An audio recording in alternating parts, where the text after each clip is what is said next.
Good afternoon, St. Louis, Missouri. Foxborough, Massachusetts, Detroit, Michigan, Hampton, Virginia, Atlanta, Georgia, Cincinnati, Ohio, Memphis, Tennessee, Baltimore, Maryland, Seattle, Washington, Tampa Bay, Florida, Jackson, Mississippi, Tulsa, Oklahoma. If you can, in Kansas City, Missouri, home of the NFL Super Bowl champion, Kansas City Chiefs. Welcome to lunch with the Missouri Chamber Conference on a beautiful cold January the 20th, 2024. My name is Alan Folks, your host, and creator along with Elder Alvin Lyles. How you doing, Rev? Fine. And how's the family doing? Fine. And that's always a good thing. And Brother Scott, how you doing? Too blessed to be distressed. Well, Scott, I gotta tell the whole world, okay, you're a bad dude, okay? This past Wednesday, okay, we had about it out at the house there, and we realized we can't every Wednesday at high noon. So Scott came out, and let me tell you, he rode his bike out here, and I think he heading along that. You know, he was strapped down and was ready, to handle business. in the cold. So right now. Were you out yesterday, Scott? No, I didn't go out yesterday. I could have, but I didn't. Okay, well, it was cold, another cold day yesterday, but right now we have some cold weather here in our area, but through it all, we are blessed, okay? And also, we have this Chuck DeBow, the theory we joined us later on in the program, but we're broadcasting live on Ferguson, USA, HotTalkRadio.com from beautiful Woodson Terrace. That's in North St. Louis County. North St. Louis City, and also on Missouri. Richard, thank you for sharing your Saturday with lunch with the Missouri Chamber of Commerce team. We do this every Saturday. Thank you for joining us. And right now we have prayer with Elder Alvin Lyles, pastor of the Walnut Park Bible Chapel Church, located at 5547 Leland Avenue, St. Louis, Missouri, 61. Did I get it right, Real? 47. Right. Yeah, right. Okay. Prayer with Elder Alvin Lyles, pastor of the Walnut Park Bible Chapel Church, located at 5547 Avenue, 6120, and Peace and West in North St. Louis. Pastor of the church is Elder Alvin Lyles. It's located at 5547 Leland Avenue, St. Louis, Missouri, 6120 is the zip code. And right now, Rev, to us again for another beautiful prayer. Thank you, sir. In advance. That's by our heads. Heavenly Father, we thank you for waking us up this morning. You didn't have to, but you did. And Heavenly Father, we thank that we're already seated in heavenly places in Christ Jesus. Our name is written in the Lamb Book of Life. And the Holy Spirit is going to take the gospel all over the universe, convict the spirit to be saved before it's ever too late.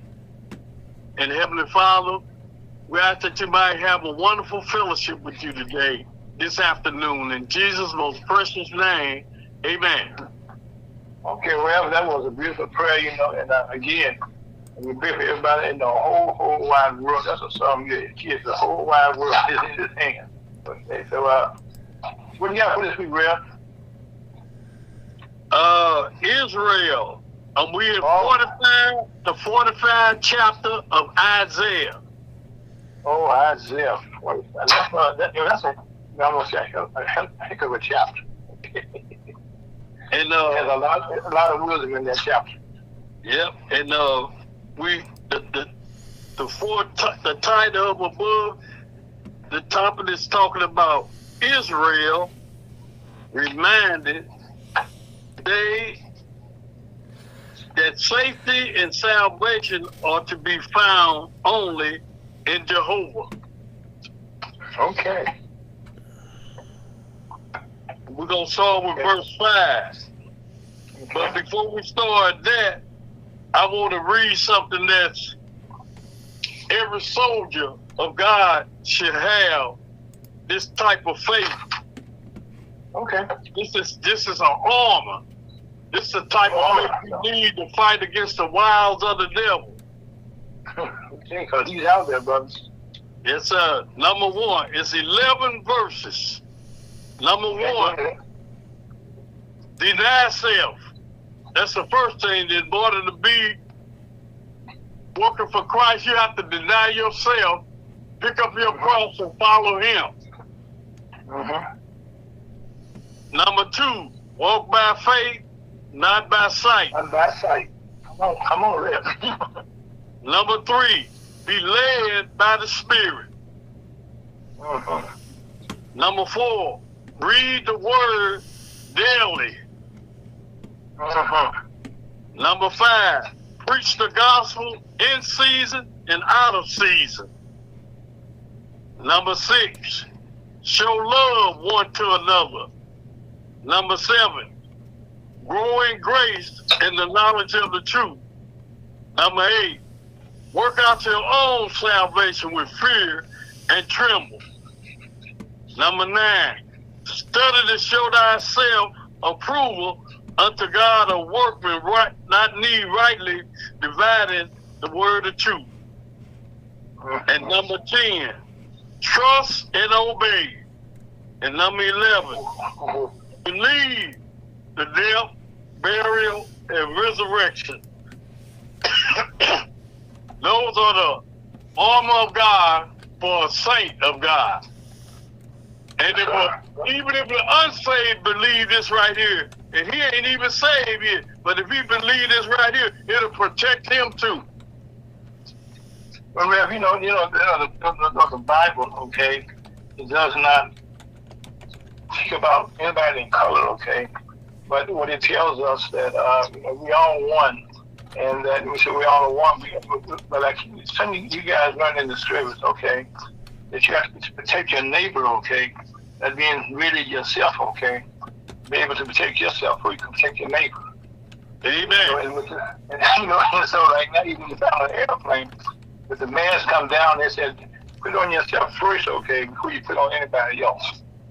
And the Bible says also, look out, to do the same thing. I'm sorry, go ahead, Rev. Yes, sir. Okay. Chapter 45 and verse 5.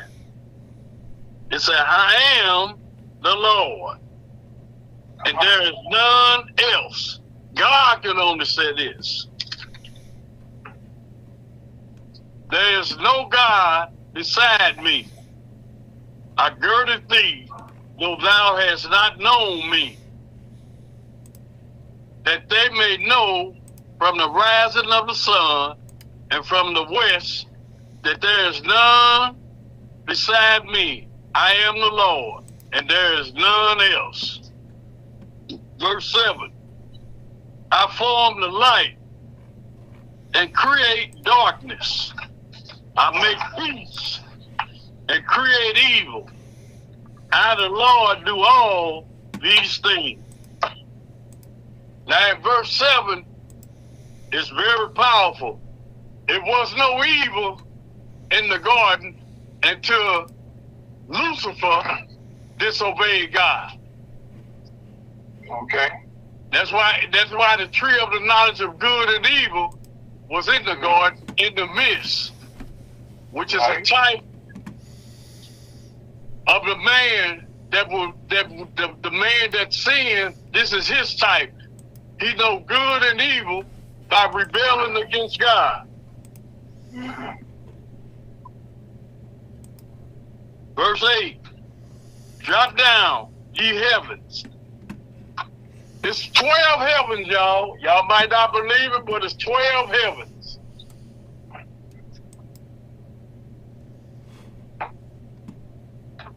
And ye heavens from above, and let the skies pour down righteousness. Let the earth open, and let them bring forth salvation. Let righteousness spring up together. I, the Lord, have created it. Woe unto me that strive with his maker. Let the potsherd strive with the potsherds of the earth. Should the clay say to him that fashioned it, what makest thou, or thy work? He hath no hand. That's what we're dealing with. We're dealing with a God with no hands. That's what the saints. That's why we walk by faith and not by sight. Because we're dealing with a God with no hands. He don't have to do nothing with hands. He just speaks and it happens. Yeah, speaking to reality. Whoa. unto him that said unto his father, what begettest thou? Or to the woman, what hast thou brought forth?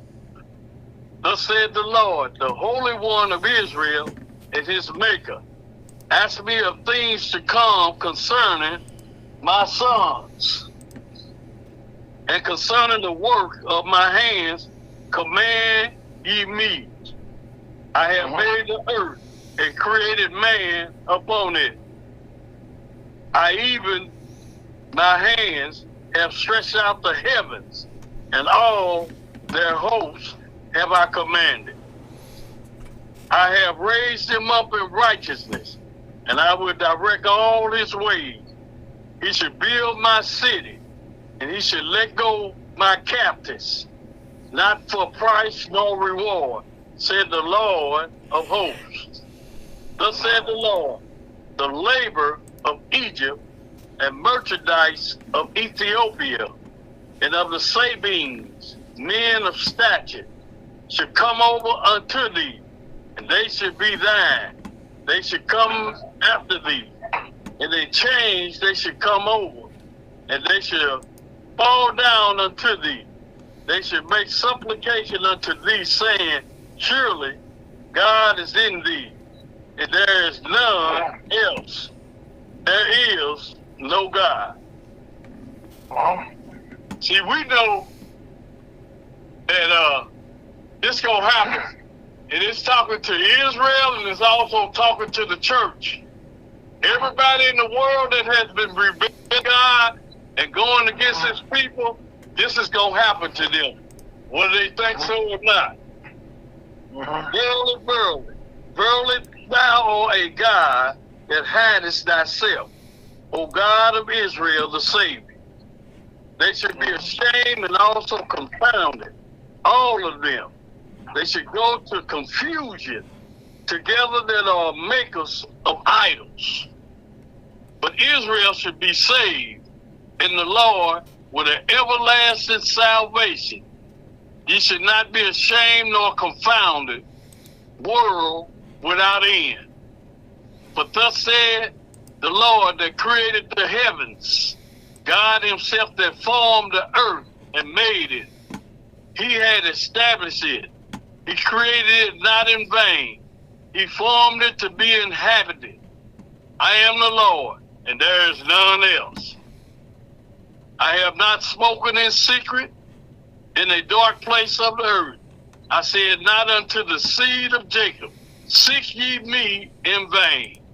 I, the Lord, speak righteousness. I declare things that are right. Assemble yourselves and come draw near together, ye that are escaped of the nations. They have no knowledge that set up the wood of their graven image, and pray unto a God that cannot save. Tell ye and bring them near. Yea, let them take counsel together. Who had declared this from ancient time? Who had told it from that time? Have not I, the Lord? And there is no God else besides me, a just God and a Savior. There is none besides me. Look unto me, and be ye saved, all the ends of the earth, for I am God, and there is none else.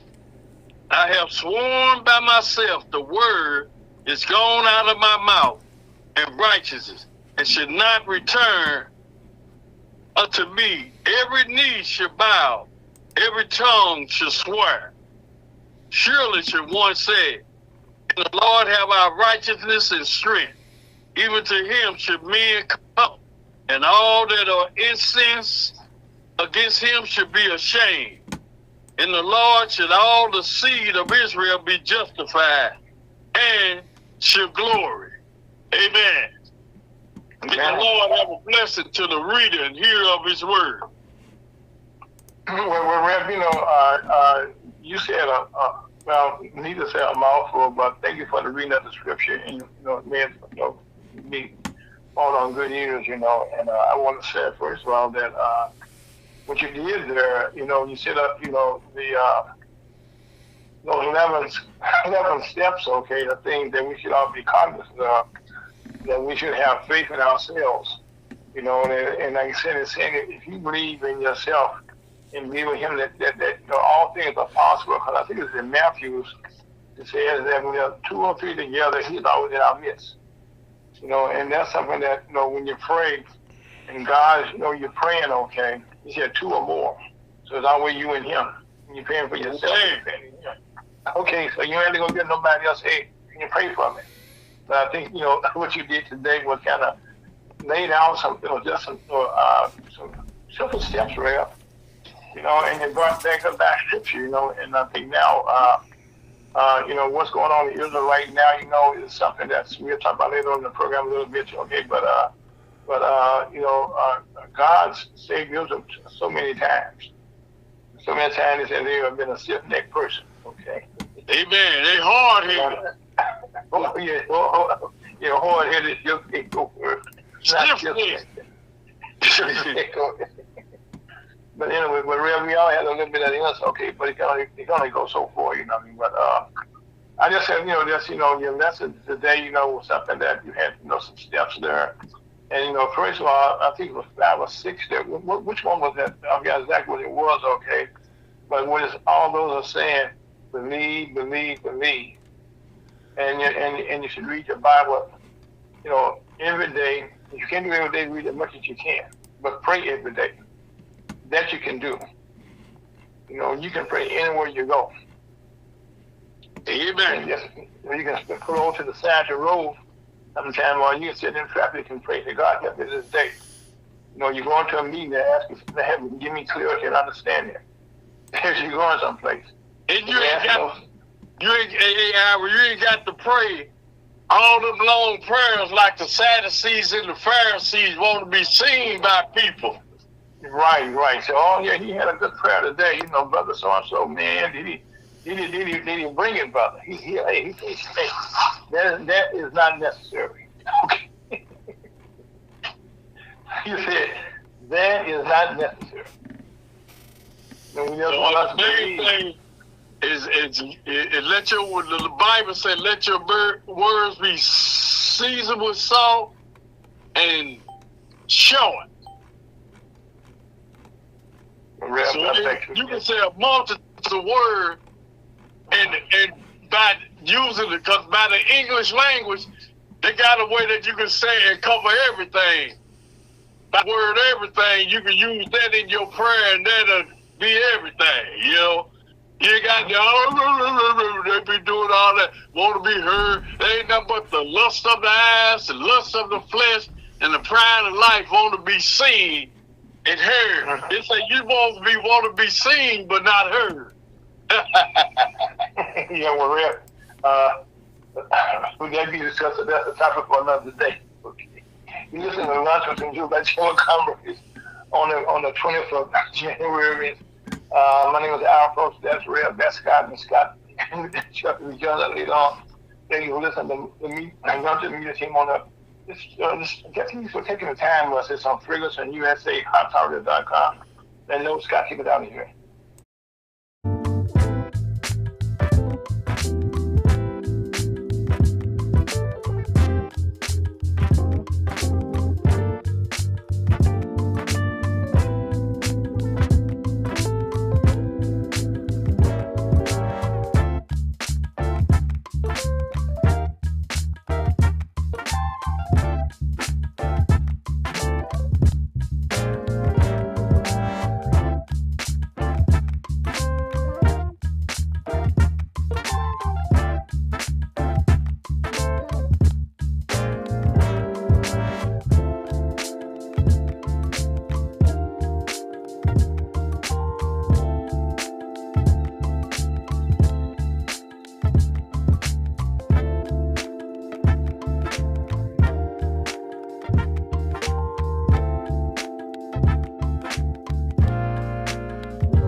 Good afternoon.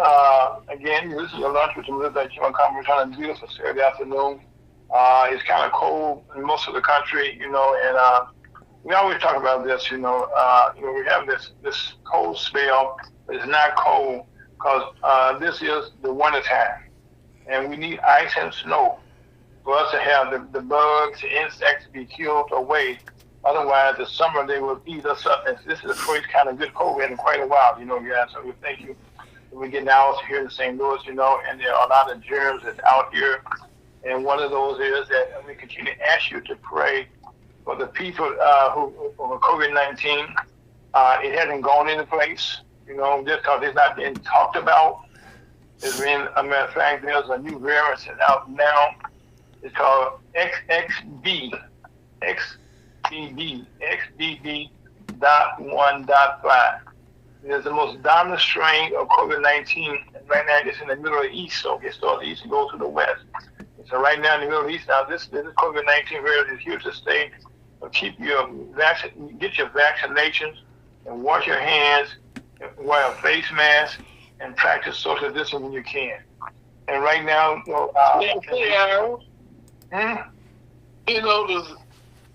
the Bible says that there's nothing new under the sun. Oh, that's true, man. It said everything that they do, it's something new that's coming out, but it ain't. Well, why do they continue to lie? They lying. Did they tell you to put your hand on the Bible and tell the truth, the whole truth, and nothing but the truth? But they still lying. How can you follow a system that's crooked and wicked? Well, Rev, right now, okay, that's a whole lot of truth in that. But right now, let me tell you right now, this new COVID strain that's out, this XBB 1.5. Matter of fact, it's really hard to detect, but there are certain symptoms you're going to get, okay? Like, your stiffness in the neck, okay, and your shoulders, and like that. But the thing that you can do to make sure is get your vaccinations, because that's the one thing that's going to keep numbers down. And just cause we have to answer your question a little bit there, just cause the news and TV stations are not talking about this in the news, okay, because it's not a hot topic right now. But right now, the deaths are creeping up again, okay? They're kind of high. They've been in a little while here, and people are going to the hospital.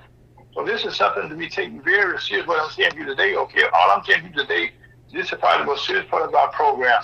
XBB.1.5 is the most dominant strain of COVID-19 right now. And right now it's in the middle of the East. And so that means that we need to, and that's probably on the eastern, on the seaboard there, so right now we need to make sure that we make sure you're vaccinated, and and it's not hard to do. The vaccination is normally free for you, and get those things. And like I said, wear a face mask. When I go places, I wear my face mask. Now, it's a habit of me now. I went in the store the other day. Something Aaron? Yes, sir. Some places don't want you to have your hood on. They don't want you to have no mask on and everything. Some of these businesses that you go to, they ain't talking about that either. Well, right now, there's so many robberies and stuff. We're talking about that on the program, but right now, you have a legitimate face mask on, a face mask, okay? And right now, most places are getting away for free. So, we gave away over 10,000 of those things. We're still getting them away. People need them, okay? But please wear that face mask and just wash your hands. What you touch, where your hands go, okay? Wash your hands. And also, if you can, get that hand sanitizer, clean your hands off. And also, they don't talk about that's also very good. And also practice social distancing. That's one thing that's very, very important. And also something that's very important to the whole country right now. This past week, President Biden signed a bill that will keep the country operating again, so it will not be shut down. And that is a very good thing. They call them continuing resolution. But that means they fund certain departments, make sure they get the money for those. And what that does is, okay, gradually, all those 12 bills that needed to be passed at one time before this came up had to be, authorized from the House and the Senate. And right now, the Senate has been taking care of their business, but in the House of Representatives, okay, one of the main problems has been that the House of Representatives had a new speaker, Mr. Johnson, and he's getting his feet solid in ground here. But one of the good things, keep this in mind, we will not have the speaker is safe right now because he cannot be voted out unless he has a majority of the House of Representatives to vote him out. And right now, there's probably 1 or 2 votes different in the House right now within the Democrat and the Republican. So right now, as long as he can get on with King Jeffries, and they can give him a few votes to make sure he's secure, as long as he's doing the right thing, passing deals like this, he should be okay. So right now, it will not be a shutdown. So government will operate as usual, and we thank God for that. That's a very, very good thing. Also, another thing here in the place, yes, sir, somebody said something, Scott Rip. I was saying the trust, this is a solution for everybody in the universe. Trust God, suck on your Hall's cough drop, do that, wash your hands, because that's the only way that you can be able to protect yourself from these diseases out here. And right now, we don't move on from that, okay? We talking about that again right now, okay? We ain't there, but right now we talking about the government right now, as far as things like that have been going on. And one of the things we have that you briefly spoke about here, in the book of Isaiah, and talking about what he used, I think the 25th chapter about he used to have a stiff neck. But right now, there's a lot of stuff going on in the Middle East right now, and also, this war with Hamas, in Gaza. Well, in Gaza, they have nothing but young people there. And this war right now, this is my personal opinion, okay? This is my personal opinion, our whole personal opinion. That I think right now the bombing and this destruction needs to cease because there's everyone that needs to be killed have been killed. They need to be disturbed and destroyed. And right now, we already know that similar to our country, Netanyahu right now, who's the prime minister, he's trying to stay out of jail. Right now, he has paid Hamas for the last several years millions of dollars, okay, for them to stay in existence. But they could have been gone. Then the battle plan that they used to invade back in October, they had a plot for that a year in advance. Nobody did anything about this, okay? So there's going to be an investigation that's going to come to head. And while this has been going on, there was a lot of uproar in Israel because Netanyahu was trying to change the court system that he as the prime minister, been over the courts. Then when he could get out of jail, and guess what? The courts have voted not to accept that. So right now, once these wars are over with right now, you do an investigation, he's going to jail. We got a similar thing here in our own country. Somebody trying to get out of jail. That's not democratic. That's not democracy. That's all about one person. And that's not how our system is supposed to take place. Our president has been pressuring Israel to reduce the Palestinian deaths. And right now, all these new nations that's popping up here, well, these fights that we're fighting in now is because right now people support what's going on in Gaza, that we're going to have a two-state government, where they can live and be safely next to Israel there. And that's because Hamas came in there, and they're gone now. And now they're fighting with some other people now. So we got to always keep an eye on the prize. You always heard about that, keep an eye on the prize. And so right now, we want peace for everyone. We want safety for everyone. And I think right now with the Houthis, it seems like it's okay, that we now got, they're being supported by Iran. So they're giving the messages, the money, and the train and the supplies for them to keep going. And yesterday, this past Wednesday, I think it was, our Secretary of State Blinken spoke at a conference over the World Economic Forum in Switzerland, and Secretary of State Blinken said the two states were the best way to protect Israel, United Moderate Arab nations, and isolate Israel's arch enemy, Iran. And so this is not just about Gaza. This is about the war going on with Iran. They're the ones supplying the money. You follow the money, okay? In case of our country, the money comes from us. In the case of Iran, they're the ones over there right now, are fighting among themselves. And all the fighting going on recently been all about oil, about supplies coming to us in the ocean, through the seas to get to us. So this is what it's all about now. So we hope to pray to God that everyone come together here. We can pray for peace, but make sure you're praying for the peace that's going to be mentioned to everybody here.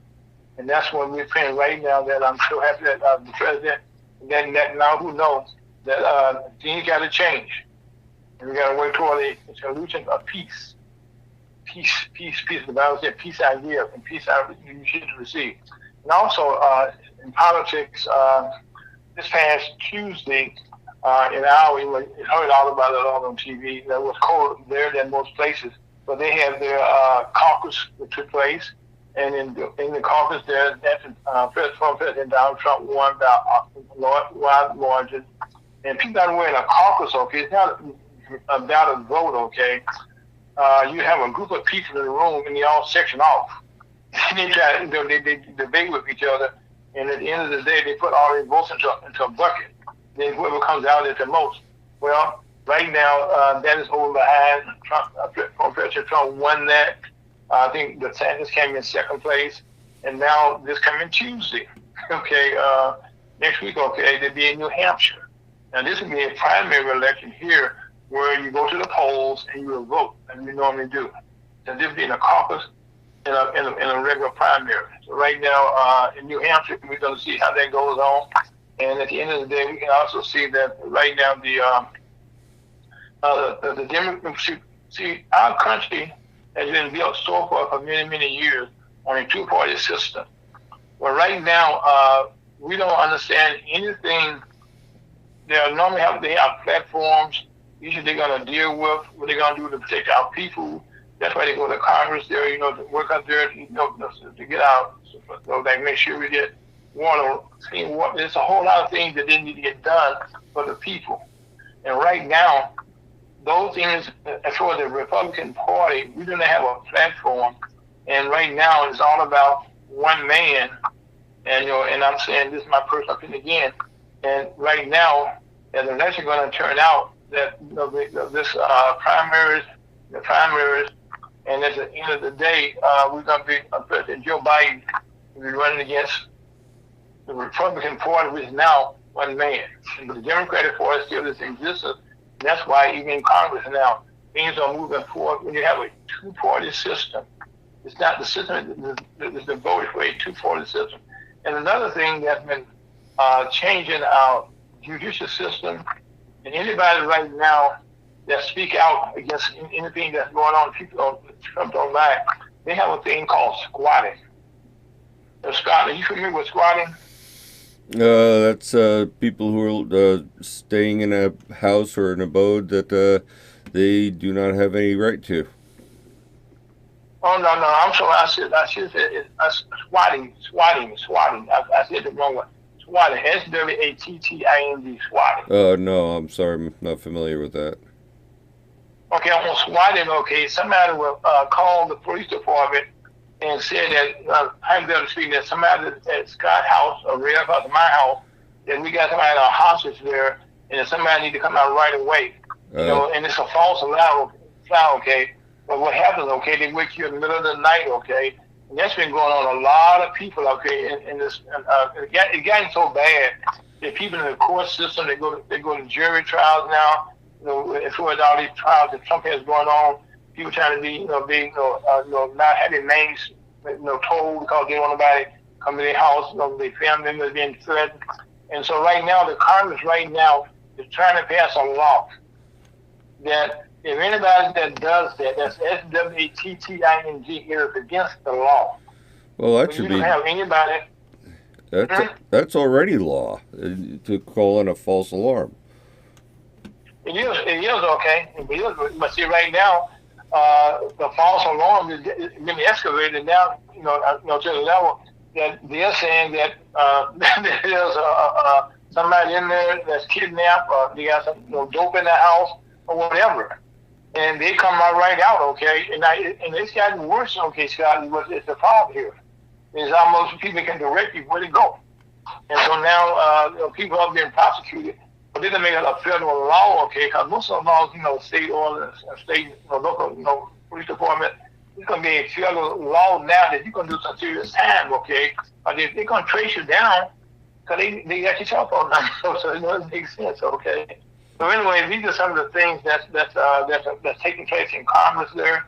And like I said, right now we have peace and all in the Congress now. That resolution has been passed and our government is going to continue operating. And also right now, as the Republicans are preparing what they're doing here, the President Joe campaign to focus on the abortion rights ahead of the 51st anniversary of the Supreme Court Roe versus Wade ruling. Meanwhile, our country has seen a very much economic growth. It's probably going to say a significant rate over the last, well past what we did in 2023. And also, this is taking place, okay, we are so happy to see that gas prices are coming down. People right now feel better about spending their money and stuff, as you know. One of the things that's taking place that I don't know if you're aware of it, that a lot of these electric cars, those charging stations, when this cold weather came out, guess what? They found out it's not good to have an electric car. Because those batteries are not charging like they should. In charging stations, has very few of those. And you see lines all to those when you stand in line and the battery going dead. So this is something new for us to deal with, but we're an ever-changing country. And while we're on abortion, here in Missouri, our state, now I got to talk about our own state, everything politics must start local. Here in the state of Missouri,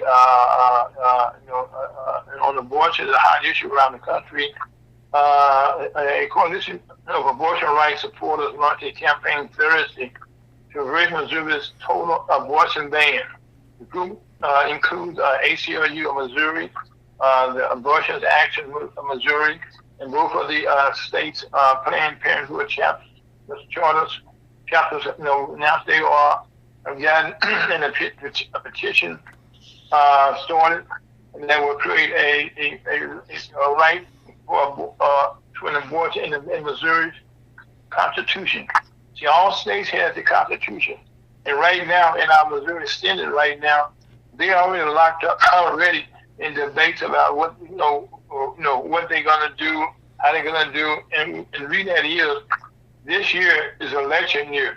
And you have people in the same as Missouri politics changed the law years ago. When they made that change, they said that you are term limit after 8 years in the House or in the Senate. Well, when that takes place, those people got to go someplace else for another job. So now they run for higher office. And so now you have all these senators, Republican senators right now who control the Senate and the House will run for higher office. Well, guess what? You get attention, okay, when you create chaos.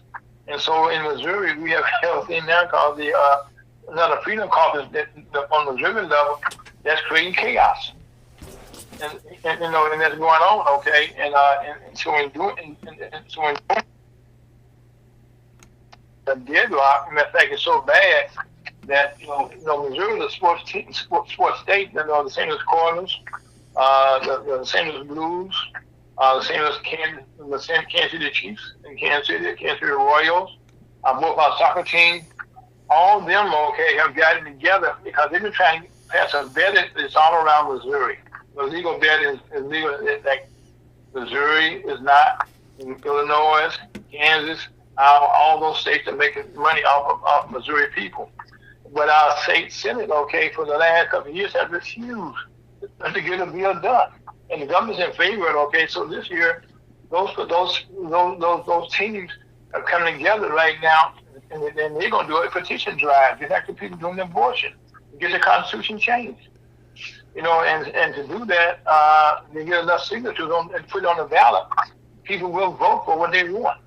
Because, again, our state House and state Senate right now are deadlocked on their own personal issues.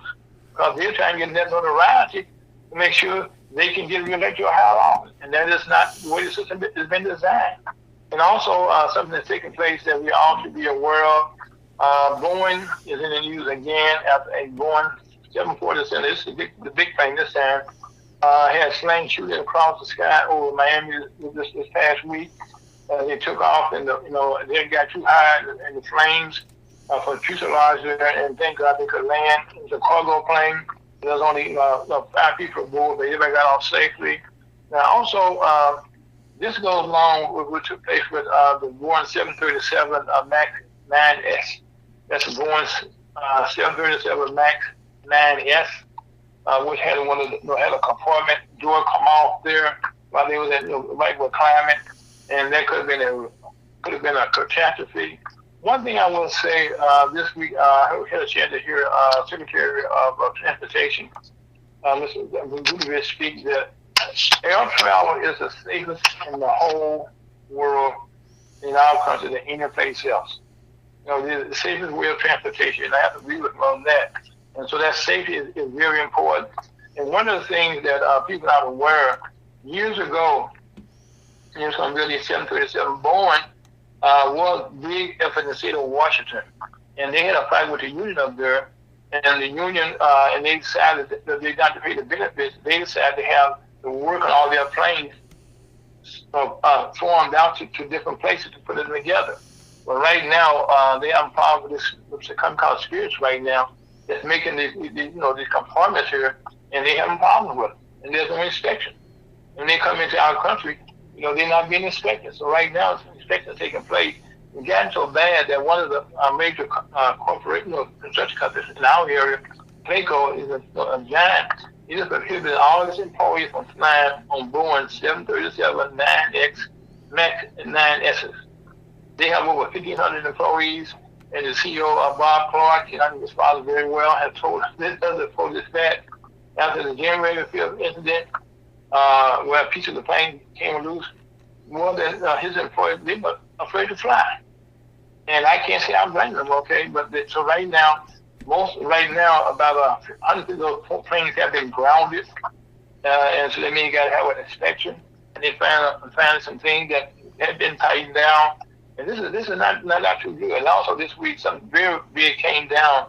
The Justice Department finally gave us a report on the Uvalde, Texas elementary school shooting that took place a couple of years ago. And in this, something they told us we already know. We already know that the police, everybody right now, there were 370-some people going for the personnel from 24 local, county, and state, and federal agencies, all how to train, how to deal with shooters. But they all were a bunch of cowards. And they were trying to say the way for somebody to come with the key. Guess what? The door was open. Nobody checked the door. It was all common sense. And when it took place, the 77 whole minute, over 19 kids lost their lives, and including 2 staff members. And after this took place, okay, about bragging about it, back did the right thing. Well, after you investigate, kind of find out, okay, that's not quite true. We pray for all those families, and we hope right now that those people can go to jail or be prosecuted because they have been trained professionally how to deal with something like that. We are paid for their training. That's why we should get our money's worth. We should request, demand that we get a full investigation of this. And also here in Coastal Home again in Jeff City, Missouri, Lincoln University, which is one of the oldest HBCUs in the country. After all the students returned from the Christmas break, he came back in black. He said, why is that? Well, one of their beloved administrators at the school who had alleged bullying and racism by the school white president. Her name is Antoinette Bonnie Kenny Bailey, is known for her open door policy and greeted everyone as Lincoln University with a smile. Lincoln University president, check this out right now. John Mosley, his name right here, Mosley, agreed to a paid leave of absence pending a third-party investigation. Many of the schools, 1,800 students, and alumni called for his termination.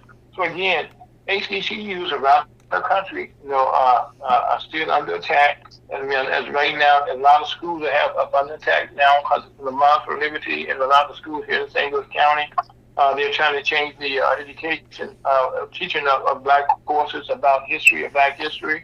They're changing the books right now. Here in St. Missouri, they were trying to throw out the dictionary in our encyclopedias. So this has got to stop at some point. Our history is our history. When you like it or not, it's still our history. And so right now, we continue to pray that everyone in the St. Louis City and our murder rates in the capital city have come down. But carjacking and some of our police departments right now, we just had a change. We got a new police chief, and right now, for some reason, he's afraid to come to the public. And one of the things that they did their research, when he came to St. Louis Police Department, where he came from, he had been well, put it this way, he was let go in a nice way.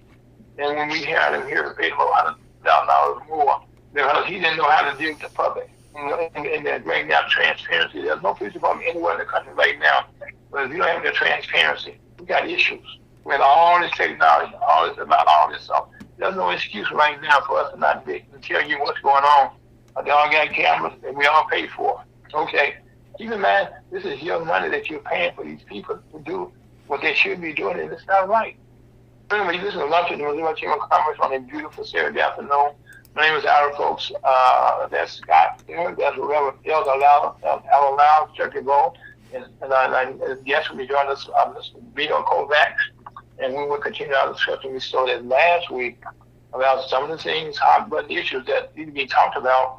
And we want to kind of flush them all out. So again, this is a lunch in Missouri Chamber of Commerce on a beautiful Saturday, January the 2024. My name is Fowlkes. That's Scott.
Welcome back to lunch at the Missouri Chamber of Commerce on a beautiful Saturday afternoon. I'm happy to say that we have Mr. Bill Kovacs, and hopefully we join by Mr. Chuck DeBow III. But right now, we had already started our conversation, and Bill was kind of commenting on some of my comments about, how politicians, one thing, Bill, that me and said before you had on the call, that the House and the Senate finally passed a resolution not shutting the government down, and the bill was signed, and you don't like to kick the can down the road a little bit further than they had before. Okay, and so now that's it. Something that you're talking about right now about our politicians. Bill, they all take the same oath to fight for our country. And here comes Chuck getting good business. Okay, come Chuck. Chuck DeBow. Good luck, Chuck. Good afternoon. Good afternoon. Good luck, Chuck. Okay, how you doing, sir? Hey, Chuck and Bill. Hi, Chuck. How are you? Good afternoon. Yeah, good afternoon. Good afternoon, everybody. Well, right now, I've got the whole team back together. And Chuck, right when you came on, Bill and I had started a little bit here talking about our politicians, okay? When this Irish is this, it is, okay? And I was start off with they all take an oath when they go up there, when they're sworn in, and that's to do the business of the country. But once they get there, we all know that changes right away. So, Bill, can you take us from there? Go ahead. Sure. I mean, look, one of my theories, that I write about a lot, is politicians are elected, and when they take the oath, they become fiduciaries to the citizens and to the Constitution, not to the party. And they worried more about being fiduciaries to the country and to the Congress and trustees of the Constitution. They would run the place with common sense. They wouldn't sit there and get a $34 trillion deficit. They wouldn't shut the government down all the time. If you're broke, they would do it. But the key in my mind is if you run it as a fiduciary, you run it for the country, whether you're a Republican or a Democrat, you run it for the best interest of the country. If you're running it as a politician, you're running it as in the best interest of the Democratic Party or the Republican Party. And that changes the Constitution fundamentally. Right now we're supposed to have separation of powers where every branch, Congress blocks the president's power, the president blocks Congress, and that's to keep government constrained. Once you become politicians, you're no longer fighting, you're no longer trying to keep things constrained as three branches of government. The only powers that you're keeping constrained are as a Republican or as a Democrat. And that's why we have so much fighting, because all three branches have decided that they're politicians, not fiduciaries. And once all you have are Republicans and Democrats. Now, one thing left out, okay, was the judiciary, okay? Now, I'm at the Supreme Court right now, that third realm that we're talking about, you said three branches of government. Look, the reason we have so many laws in this country and why the federal government is so big, let's be honest, it's the Supreme Court. Literally from the day that the Supreme Court met and started hearing cases, they expanded federal power just like Congress and the president. I mean, it's that simple. There's nobody trying to restrain the power of government. And the point is, and let's just take something you and I have talked about a million times. Let's just take low-income housing.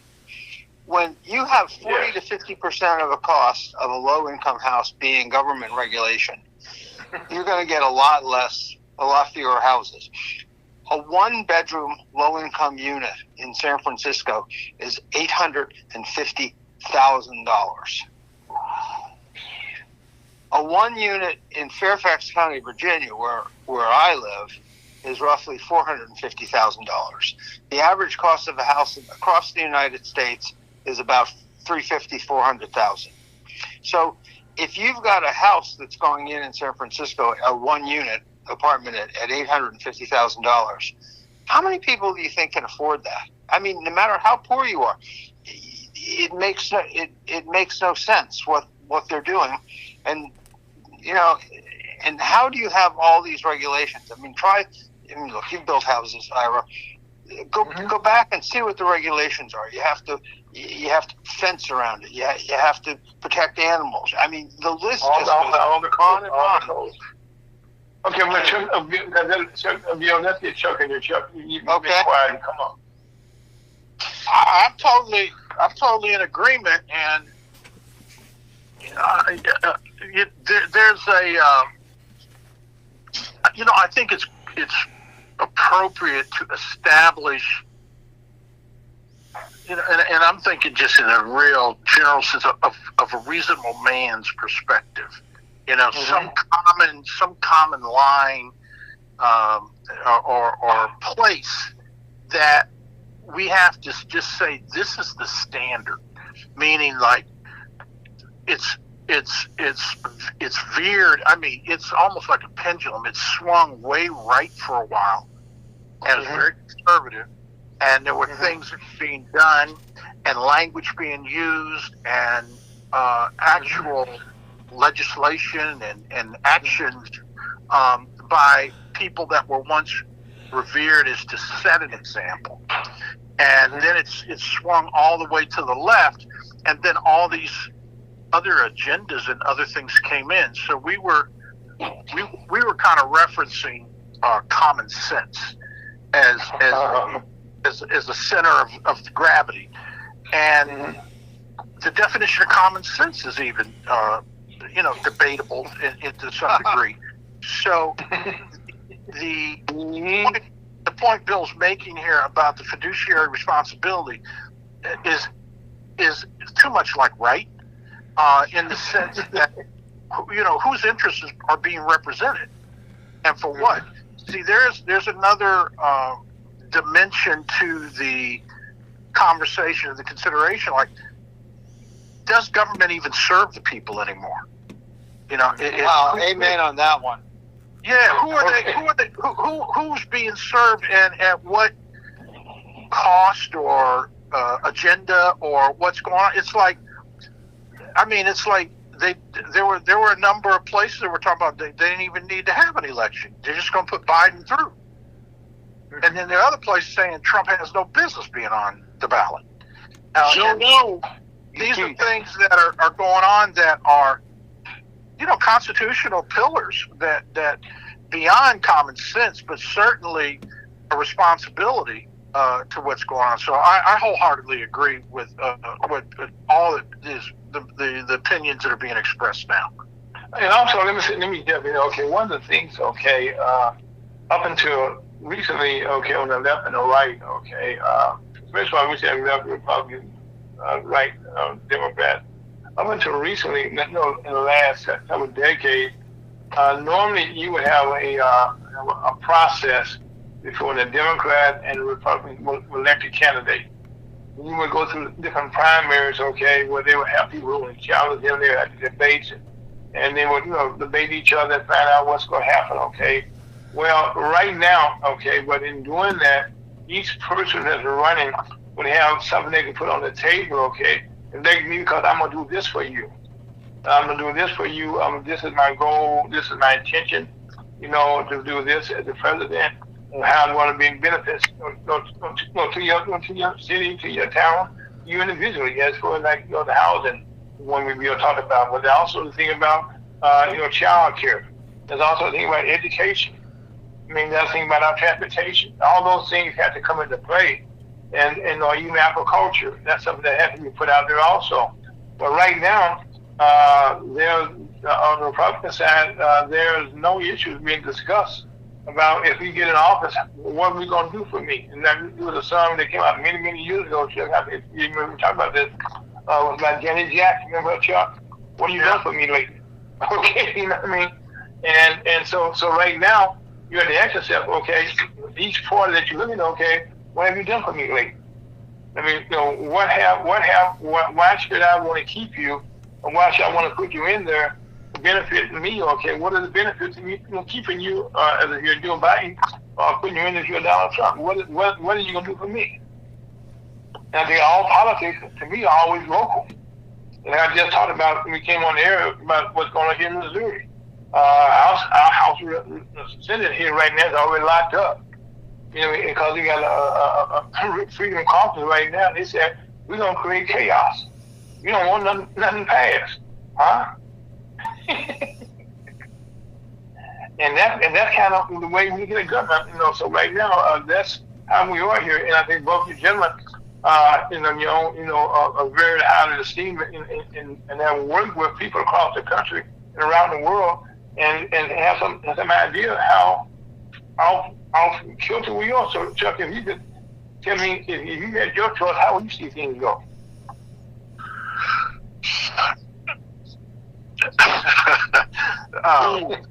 Yeah. Okay. I have been feeling, and I'm not really speaking from how me personally felt, I've just felt that we've been put in a evolutionary disposition, and I'm really talking about my encounters with, let's just say, in Washington, we just refer to it as Capitol Hill. Anything and everything to do with the public side, kind of, the gravity, everything just kind of trickles or settles back into the Hill. And whether it was legislative swings, and there were earmarks, or not earmarks, but different markers in time that different things were happening, started to measure what was going on, kind of relate them to a administration. So if you went all the way back to Lyndon B. Johnson in the 1964 Civil Rights Act, there was a disposition and an attitude and a perspective of why did that happen, and of all the people that weren't necessarily branded as all-inclusive would do something like that. And then that kind of evolved, and there was economic receipts or achievement from that legislation of what impacted and how it went. And as it just went on, that kind of peaked, and then we worked our way all the way up to, let's say, the Clinton administration and the beginning of bundling of contracts, and kind of starting to say that, well, they're not really laws, they're guidelines, and we're going to try our best to meet the guidelines, but if we can't find this or we can't do that, there are many other things that have happened that represent that. But as you start looking at, it's okay to not look that hard, in a sense, or we set these goals, but if we fall short, I mean, and add to that education and religion and infrastructure. I mean, would you ever have imagined, or what time, and depending on your age, that a bridge could actually fall down and collapse while cars are going across it, and it's a major thoroughfare?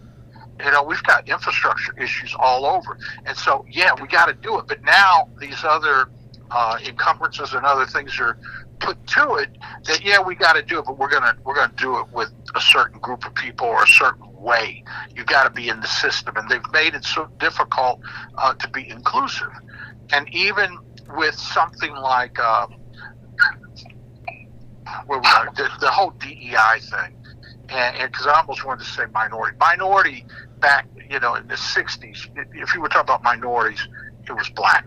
It was two ways about it. And then we started saying, okay, Hispanics, they're minorities too, but it's gotten all to the point where it became about everything but that.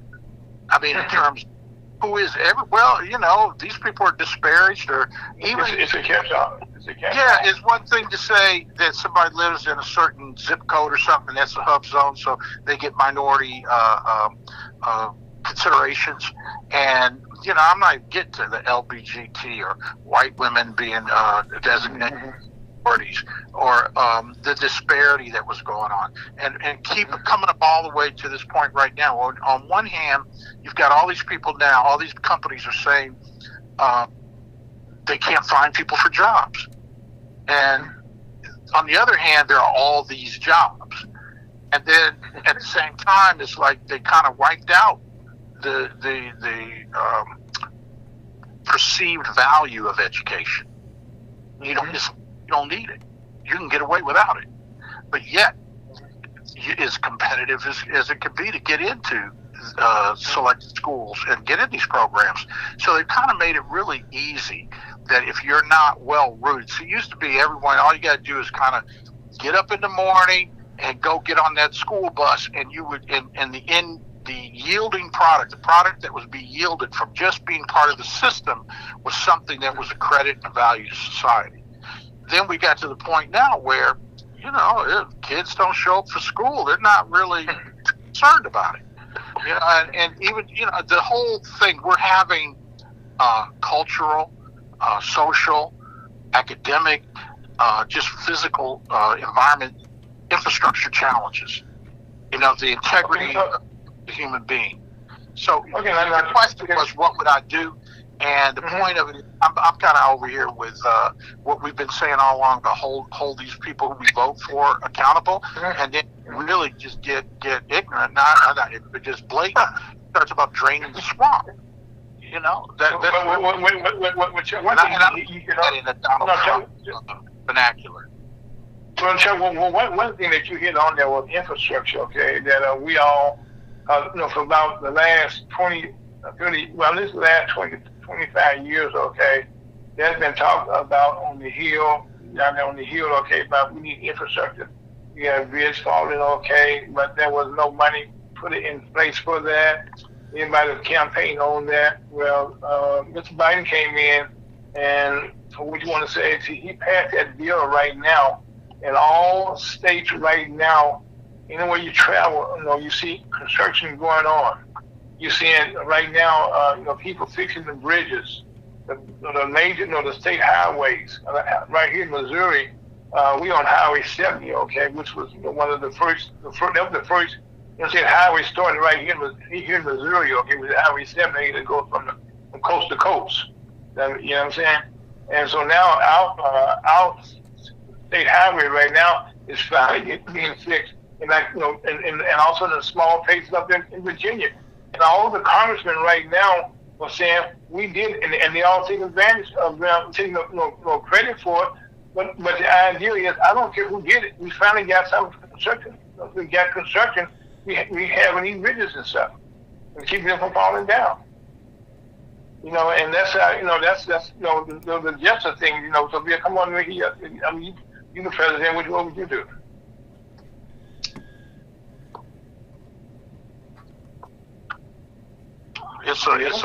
It's a real issue, and maybe part of our. Let me see that new bill here. Let me see. Okay, Bill.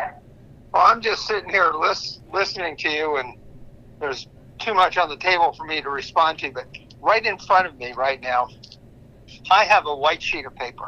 It's got nothing on it. Okay. So think about that. I love that white sheet. I love that white sheet of paper. There's nothing on it. And all of you and Chuck have hit, and Rev have hit 2 points. What does government do for us? And I'd like to reverse it. What does it need? What needs to be done? So okay, I'm gonna put on this table what government does for us to see if we can ever get to that point, and ask a more fundamental question: what needs to be done? Let me put on number one. Number one is it needs to protect us, both foreign and domestic, from harm. That's from a war or criminals or whatever. Just protect us from harm. After protect us from harm, what would be? And that's half of our discretionary budget.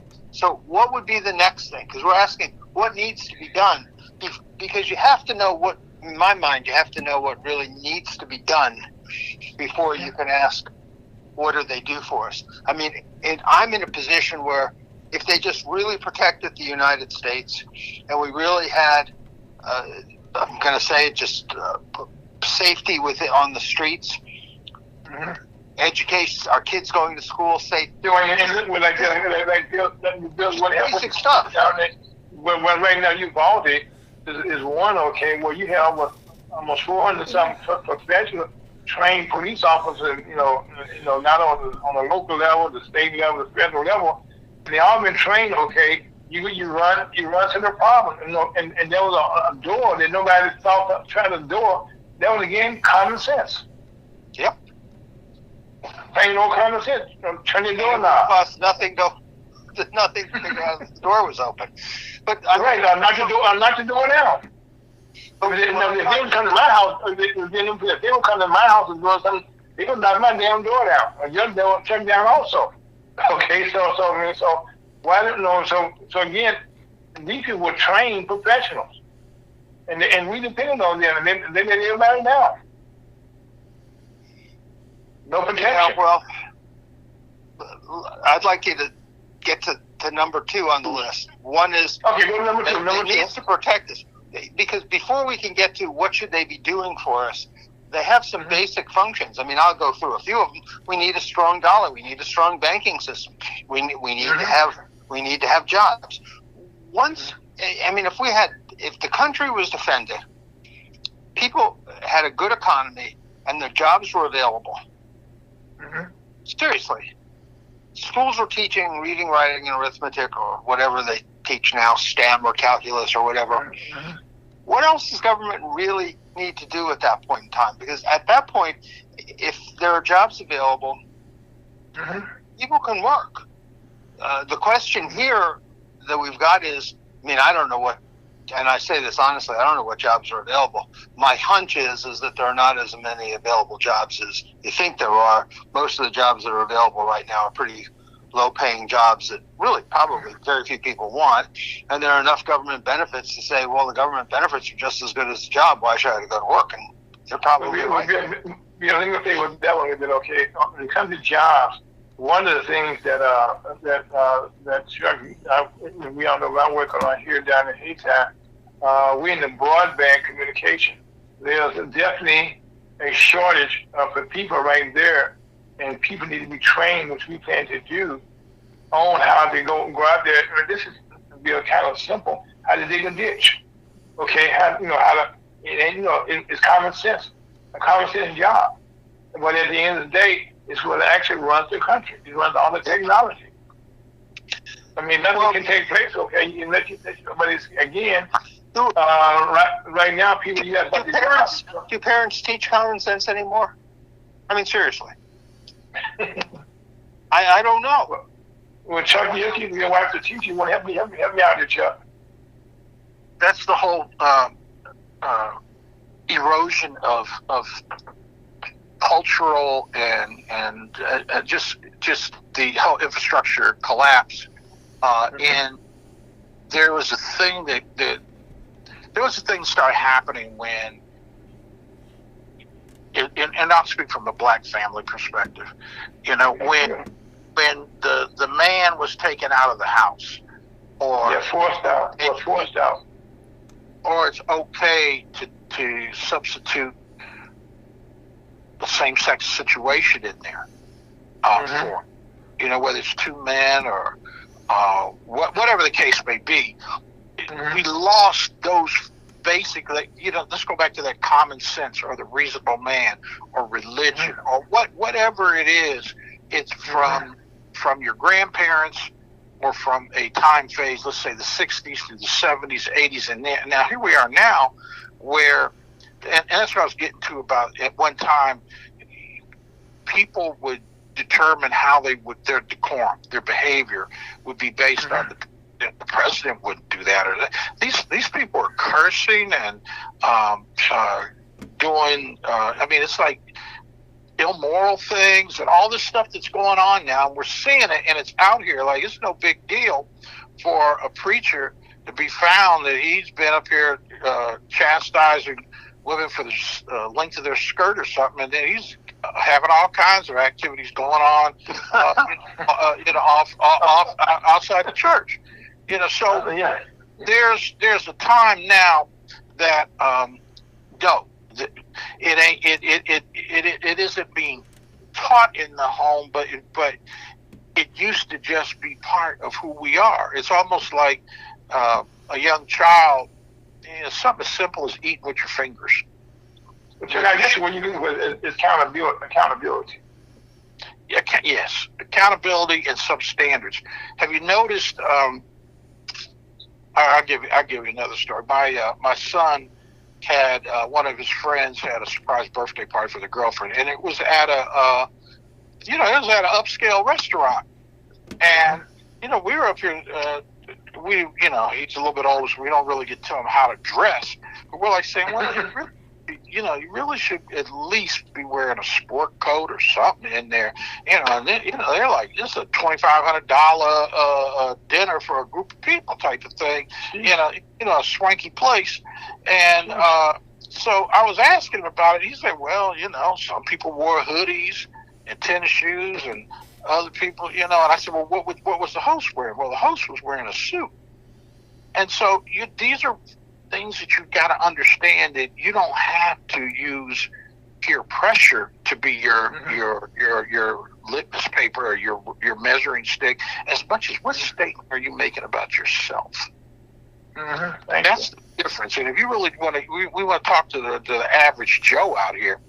You want to impress a woman, no matter how much, in the street we talk about thug love, and they really like these people from a certain type of personality and mentality. But boy, if you send a girl flowers, or you open the door for them, or you do some of these little basic things that somebody else is like, oh man, you're soft, or you're this or that. When they go away, then you, Bill, and I realize we stood up for our wife. That's the way we were raised, because it's almost like your vocabulary. What words do you know to use, and instead of necessarily just cussing somebody out and saying limiting it to your top 500 words, you're saying, well, we got a whole Webster's dictionary here. When I was in high school, we had one book that was just for vocabulary. They were just teaching us words, and I mean words I've never heard of. But because of that, when I hear one of these words that I wouldn't maybe normally use, I'm not intimidated. I'm not scared, or I kind of have an idea what they're talking about enough that if I look it up, and it may become part of it, but it's communication. It shows how. But Chuck, they don't even teach that in college anymore, yet alone in grade school or high school. I mean, part of the problem is our entire teaching system has gone off the rails. I mean, and when I went to school, we didn't have any great courses. You learned history, math, science. You just took the same courses everybody else took. At the end of the year, you took a college exam or whatever it was at the end of 4 years. And that was you never really thought about, gee, I want an LGBTQ course or something like that. I mean, first of all, it wasn't even something thought about. But so we didn't know what it was. Well, but that gets to the bigger question. I mean, Ira, you and I are about the same age. Chuck's a little bit, maybe a lot more younger. So the question is, as all of us old guys leave or exit the stage, what's going to be the culture? If you think it's bad now, what's going to be the culture 20 years from now? Wow. In this country, what's it going to be like? Bill, I think he kind of hit the nail on the head, because I think that's the whole thing. We all were taught, I think all of them, I know Scott and all of us were all taught, how when our kids came along, that they would do better. They would do better than we would do. I mean, which meant, okay, whatever I made, my kids will make more money in the next generation, okay, and their kids, and so on and so on. I think the Bible tells us that, okay, pass wealth on to the next generation. But I think now, and I guess this is the thing we want to talk about. Social media, okay, has changed our whole world. Okay, right now, you see little kids 2 or 3 years, less than 2 years old. They all want to have a tablet of some sort. I mean, and that's what's educating them. And the bad part about it, the parents don't know how to talk on things. You know what I mean? So they can hardly police. Okay, when we were coming up, we had TV. Okay, but guess what? We only had 4 stations, 4 or 5 stations at that time. But when we did, okay, we knew the news that we got was actual factual news. But nowadays, everybody got a good opinion. Okay, their opinions are out there, and nobody's verifying their opinions. And the old days, we know that Walter Cronkite or somebody else would say, "Hey, this is the news." Okay, hey, that was the law, and we believe that. But nowadays, okay, I remember John Malone, who started TCI. Well, no, not he started TCI. He came along, okay, to the next level. He had said years ago they were going with 500 channels. I remember he said that, okay. And I said, wow, that man must be crazy. But guess what? We got more than that nowadays. And guess what? Y'all got somebody with an opinion. Yeah.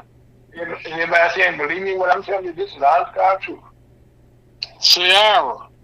Yes, sir.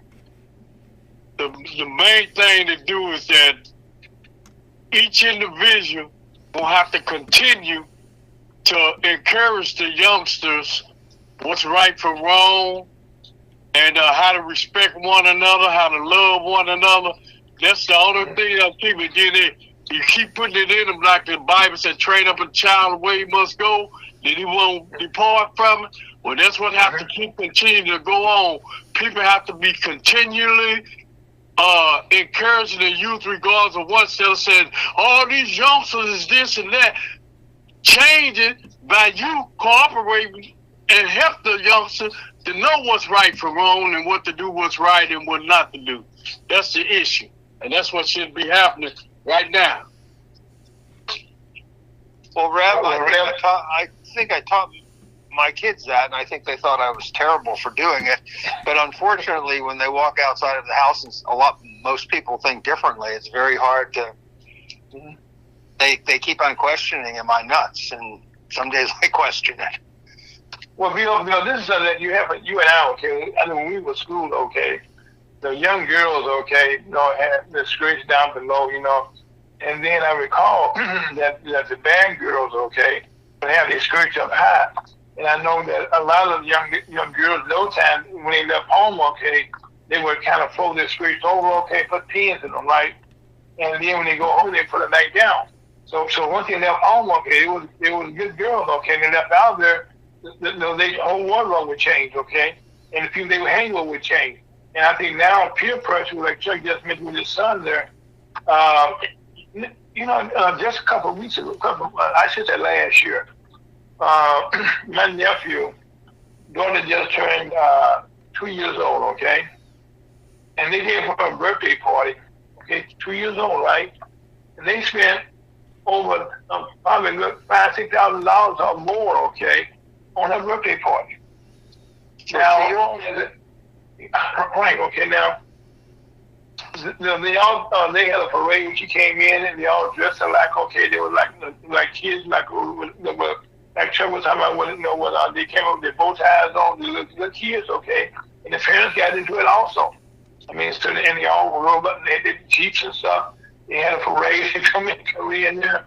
Now, that is at that age, okay, 20 or 30 years from now, what would she expect, okay? When she get ready to get married to somebody, what does she expect? I tell my daughters, okay, I spoil them, okay? So I know you spoil your son, and you spoil your kids also. That was my job, just to give them the best that I could give them. And then the man that married one of them, okay, they got to give them the best, and respect them. And that's all what we can do, really, if we send our kids out there, as they get into the crazy world. But now I said, but it's not what we say, it's what do they see. There are the most newspapers out there. There are very few of those out there that you can actually, people don't, sometimes I go places and I carry my newspaper with me, sitting in the waiting room, put my paper out. A couple of months ago, I was in the office, okay, and I put my paper on, and the lady said, "What's that?" I said, "The newspaper." Yeah. Hey, Aaron. Yes, sir. Hey, Aaron. Yes, sir. Something else, Aaron, is that we have to look at ourselves. I'm looking at myself. I was wild and crazy and all that kind of stuff, but I came away from it after listening to what your parents told you and kept it in memories. And that's what all these other kids gonna have to do today. And the parents, all you do is just keep putting it in them. God will guide them to the right way to continue to go and carry this on. Okay, now Chuck, you was a teacher, okay? One of the things, okay, that I always have believed in, and that when a kid gets to school, the teacher has a hell of a job. That she got to try to come up with a course that everybody can understand, and they pay very little money. The lowest paid people in the world right now are our teachers. They do the hardest job. All right, Chuck, would you agree? Yeah, it's when it's in your house from the other side, when your family's a teacher, or in this case your wife's a teacher, and it got to be concerned about their safety. You got students saying things to teachers that are just it's like, why are you even coming to school? And then the next day they don't come to school. You don't say that to them, but it's like, if you don't want to learn something, and you think it's more important to be the center of attention, or to crack jokes, or to fight, or to sell drugs, or whatever it is, and then the least little thing, they may not show up. Or if something happens, and the administration is very similar, like what's going on with the police. If there's no discipline or negative reinforcement, or they take them out to class, but they're right back the next day, and even when you call the parent will tell you, well, right now I'm out on the job. Or there's another side of it too. There's another kid that may come in, and you notice that they haven't changed their clothes, or they look a certain way, or they're unhappy, or you see them crying or something. And I'm talking about high school level people, and whether you find out that it might be a 16-year-old that's taking care of 2 or 3 elementary school kids, and the parent, you never know what the situation. Parent might just be having that many jobs, or really trying, or they could be hooked on some drug or something, or just dead or disappeared or whatever. You just never know what's going on in the house out here. I have to say, I'm shocked by the number of people that don't have food, but yet have jobs, or even have, and you could say that, well, that's a personal problem or what, but when, was it on here we were talking about how inflation has been on a certain rate, that 20 years ago or whatever, when inflation went up, so did compensation. The level of income that was there for the workforce of America. Now that inflation has really hit some numbers and gone crazy up there, but salaries and pay scales weren't elastic to that. They didn't also go up. And I just went to grocery this morning, and I was telling my wife, I said, we used to be trying to say, well, for $100 we could get this much and do that and make it X number of days. You could fill the card up, Chuck. Yeah, and I'm like, so it's like, so what's the budget this week, or what are we spending? And we'll go in there and we'll think of one thing, but boy, by the time you get to that cash register, you're like, wait a minute, we ain't even buy this, that, and the other. We put a few things back and said, no, we're going, and it's still way over what you thought it would be. So it's all relative. And then even, whether you blame the pandemic or, we talked about the cost of health care, and people getting sick and not having any money, or it's almost like cash and carry in the hospital. Not have insurance. And it's so all these things relating back to the classroom, that's where it starts to show.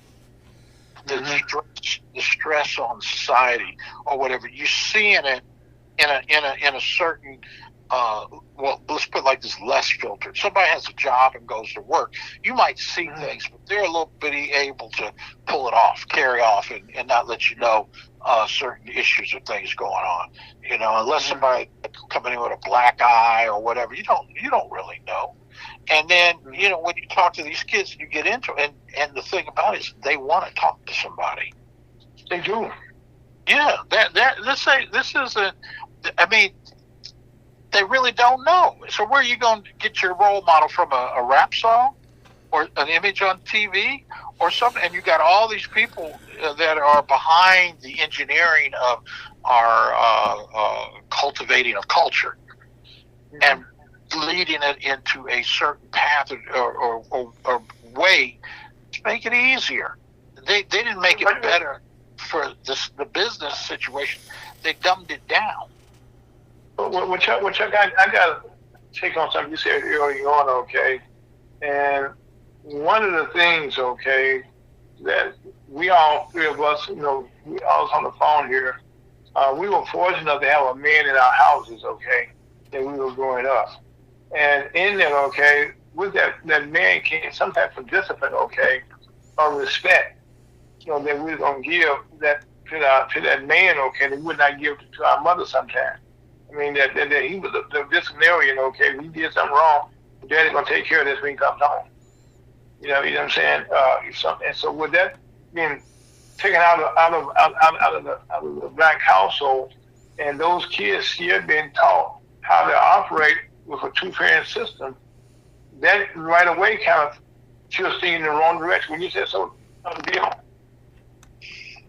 Yeah, but well, I mean, of course, that takes us back to what Chuck started with, then 65, with all the welfare reform and stuff that they had, where they got rid of the man in the house and made it more advantageous not to be married, to be divorced, and you get two incomes versus one. That goes to my overall thinking on everything. I'm going to make an outrageous comment right now and let everybody jump over it. I would argue that 95% of our problems in this United States right now is caused by government. And let me give you a few reasons. Okay. Let's just go to medical. Let's go to hospitals. Okay. Government regulates every single aspect of healthcare, every single thing. And they've now got it set up whereas if Ira and Chuck have insurance, they go to the hospital and they get a discount. I don't have insurance, and I'm the poorest guy on the block, and I go to the hospital, and I get a bill for $400,000. Then I can't pay it, and they put me in a bankruptcy. Then I can't get credit. Then I can't get a job. I mean, that's just one, and I would argue that government has caused more of the health problems, because if the health system was not as controlled by government, these doctors couldn't charge what they charge. Thank you, sir. And when I grew up, I hate to say it, the local doctors, they worked out of their house, they made house calls, and they probably billed $5 for your house call. Today, if that much. Yeah, today you can't even walk in without having a $1,000 bill. So that's the first one. The second one is education. We spend $1.5 trillion between federal, state, and local on education. And what are we getting for it? We're all sitting here complaining, saying, "Oh well, they're not doing this, they're not doing that, they're not lessons. Everybody's got rights. You got LGBTQ rights or XYZ rights, whatever you got. So you got education. Let's take housing. So we talked about this before. Part of the problem with housing, all the regulations, 40 to 50% of the cost of a house, doesn't do anything to build a house, but we need low-income housing. I could go down the whole list. I could go down 100 more items. And come to the same thing. So go back to your first question that you asked, Ira, is, what does government need to do? I asked, what do we want from government? I asked, what does it need to do? It clearly, whatever, we give it $6 trillion a year, and that's not enough. And if you take state, local, and federal, we give them $10 trillion. That's not enough. Well, what's enough money to give government to make things run right? I don't know. And I guess one thing I have to say that, okay, and once we give it to them, okay, they are unaccountable back to us. And we don't know if they perform, if they did what they said they were going to do. Once they got elected into office, okay, let's say once they go into Congress, okay, and that's the faith that they all want to be. Okay, as a matter of fact, Bill, I'm gonna say in your book that you wrote, okay, it clearly defines that that once they get there, like not just in Congress, okay, but any political office on the state level also, become an alderman. Well, I have run campaigns where I got put people in office, okay, even committeemen. Once they get there, okay, they become buddy, okay, with the other alderman or committeeman or whoever, and their whole attitude changes. Well, that's one of the reasons why I keep on talking about we need to devolve the domestic power, the domestic government to the states and get the federal government out of it completely. Because the federal government, no human being in the entire world, no human being is capable of managing the budgets that these people manage. You hand a group of people $6 trillion a year to do whatever the hell they want, plus they can borrow whatever else they need or want. Nobody can manage that. That's not manageable. And we're expecting these people that are human beings, and I'm saying it in a nice way, or they're politicians, which is probably not quite human, but they're sitting there, and they've got at their disposal every single year $6 trillion. That's insanity. That's a lot of money. I mean, we think about it, $6 trillion. I mean, I don't even know how much money it is, but we're asking these people to take $6 trillion and do something with it. They don't even know how to balance. Let's back up, okay? Explain to people who listen, okay? Every year, okay, every 2 years, I should say, they have elections in the House of Representatives where they split up 400. They have 400. With 435 seats, I guess. Yeah, 435. Okay, is the number, okay, that you have, and you divide that number and have either Democrat or Republicans, okay, which you're supposed to have a two-party system right now, what we work off, okay, and now you divide those 435 people, take away your party affiliation, okay, you're human beings. So human beings are right now looking at that kind of money saying, oh my God. Okay, then I gotta get my piece, okay, it's supposed to be divided up equally between all 435 people. Am I right, Bill? I'm sorry, I didn't get the question. It's supposed to be equally divided between each one of those 435 people representing a district someplace. No. Okay. It's the appropriation process doesn't work like that. They've sort of tried. Some of them try to make it work like that, where everybody gets their sort of their gravy train, but it doesn't really work like that. Okay. So that's my point. So explain to us, okay, what we all misunderstand. Well, it's like some states, like South Carolina, for example. Every dollar that the citizens of South Carolina send to the federal government, they get $7.35 back. Missouri, I think Missouri, I know Utah, but I think Missouri too. You guys don't even get $1 back for what you send in. So you guys send $1 and you get 75 cents back, and South Carolina gets $7 and something back. And so there's no way of knowing how this thing is divided. I mean, I should have said, okay, the population's okay, determined, okay. Because right now, I think we maintained after the last census was done that we didn't lose any seats, okay. But this is all, every state is determined how many seats they get, okay, by the population from the census. Right. We got that part out. Right. And so right now, Missouri population is not up there with the big numbers, okay. So that's why we get the least amount of the pie. Well, I wish it was. You. I mean, I'm assuming you get less part of the pie because you didn't have some really important people in Congress. That's what I want you to. That's what I want you to say, Bill. I want you to say that. Okay. I want you to say that. It depends. You have Jason Smith right now, who's really excellent, but I don't know what he says the right things, but I'm not sure what he does.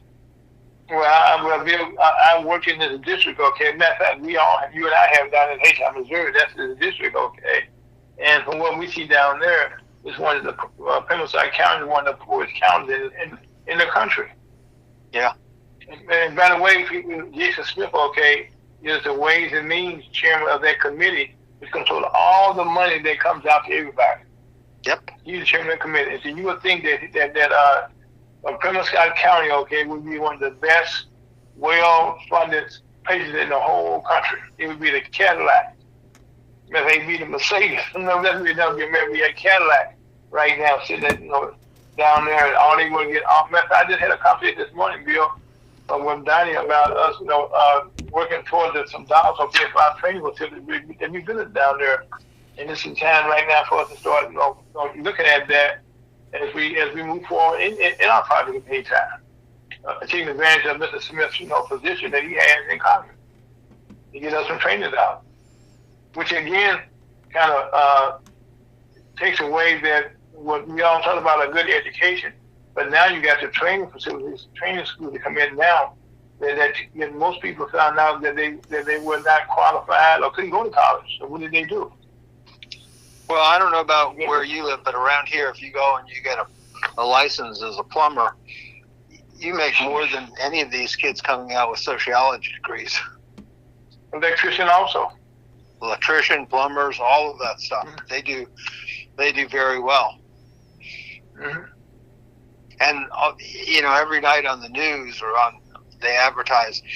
South Dakota advertises. They tell they need people, and they advertise that if you come to South Dakota, they will train you, certify you, and guarantee you a job. Why aren't people flocking to South Dakota? I mean, seriously. And the jobs start, I think they said they start at $75,000. That's right. For somebody starting a job. And I think you're tax-free also. There's no taxes. No state taxes, yeah. No state taxes also. Right. Not a bad gig. Right. That's not a bad gig, okay? But I think it's the weather up there is. Matter of fact, right now we had some cold spell here, which is I said we should have been used to here in Missouri. I don't know how you guys was up there. We had below zero the last couple of days here, last week or so. I don't know how you guys must have been up there, but that's kind of dictates why people want to go to North Dakota. Matter of fact, I know. Look, Ira, if it's 30 degrees above zero and it's snowing and raining, I'm not going out.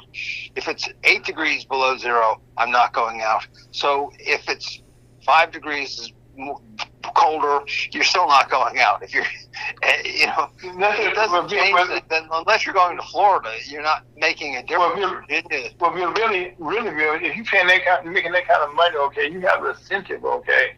And I think right now people, Chuck, help me out on this one, okay. They had aspirations, okay, to go make money, okay, because to do better, you need to have more money in your bank account, in your hand, or your pocket, for you to do better.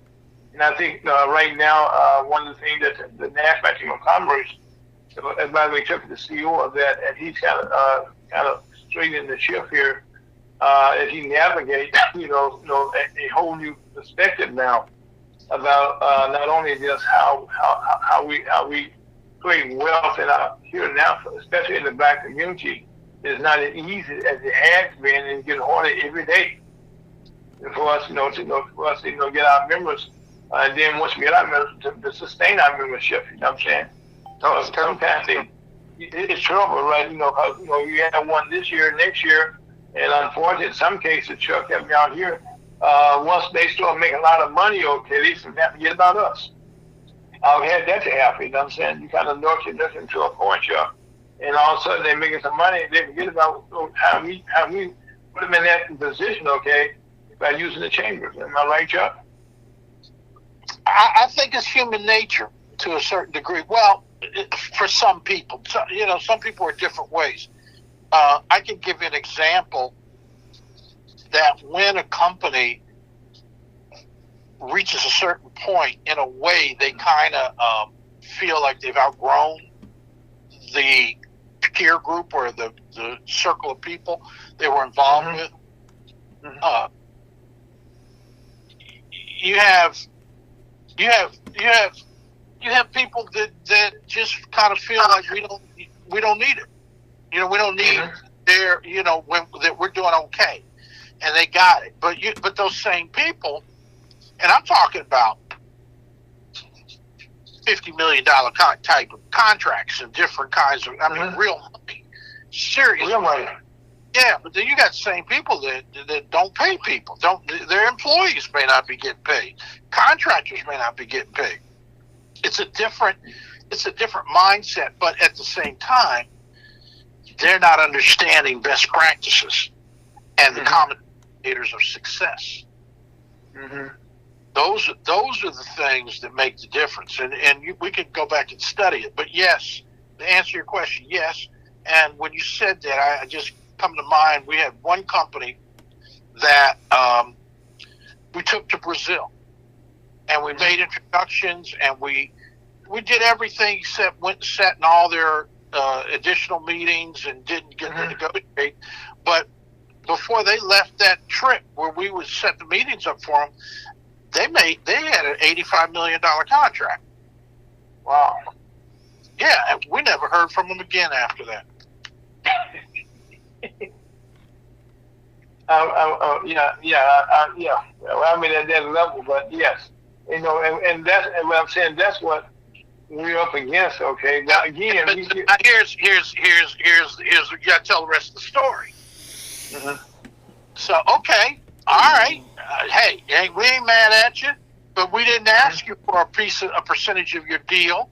That's not how we operate.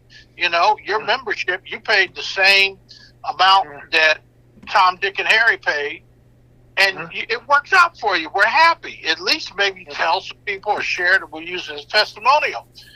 But lo and behold, what happens when the creek rises and the alligators are at their feet?